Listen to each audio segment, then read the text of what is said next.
Setup कैसा लग रहा है?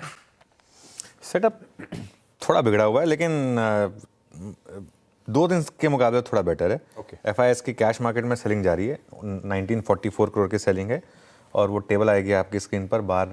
पिछले 5-6 दिन से लगातार सेलिंग है उनकी, और ये देखिए, और ये 6 दिन को अगर आप जोड़ दें 15,000 करोड़ की सेलिंग हो गई है FIS की तरफ से, एग्जैक्ट 15,000 करोड़ 6 दिन में, तो 2,500 करोड़ की एवरेज है। अब जो ऑप्टिमिस्टिक आदमी हो गएगा 2,500 करोड़ की एवरेज के सामने 1944 करोड़ मतलब कम बिका है ना, लेकिन बिकवाली तो है। इंडेक्स फ्यूचर्स में 1,800 करोड़ की सेलिंग है, लेकिन स्टॉक फ्यूचर्स में इंटरेस्टिंगली 1,900 करोड़ की बाइंग है, तो वो एक दूसरे को नेट ऑफ कर रहे हैं। 1,800 करोड़ के इंडेक्स में सेलिंग और 1,900 करोड़ की स्टॉक्स में बाइंग।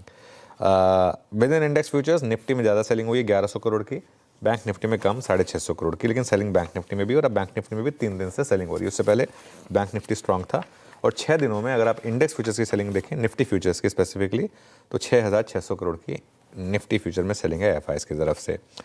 इंडेक्स फ्यूचर्स में अगर आप लॉन्ग शॉर्ट देखेंगे तो 1,775 लॉन्ग कम हुए और करीब करीब 7,000 शॉर्ट ऐड हुए हैं यहाँ पर। स्टॉक्स में इसका उल्टा है, 9,200 लॉन्ग ऐड हुए और 9,600 शॉर्ट कम हुए हैं यहाँ पर।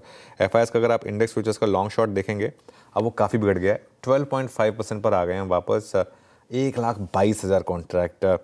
ये कहीं ना कहीं जैसे कहते हैं ना कि समझ नहीं आ रहा इनका कि क्या करना चाहते हैं। ये ऑल टाइम हाई पे भी शॉर्ट जोड़ रहे हैं, 3 दिनों में 35,000 शॉर्ट जोड़े हैं इन्होंने कल।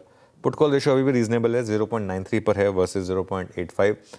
बैन में एक एंट्री हुई है आशीष, बैन में बंधन बैंक का शेयर आया है और फ्रेश एडिशन है वो, और उसके अलावा हाँ ये बैंक फ्रेश इन बैन है, और ऑलरेडी बैन में एक समान कैपिटल है, तो 2 स्टॉक्स हो गए बेसिकली बैन में। तो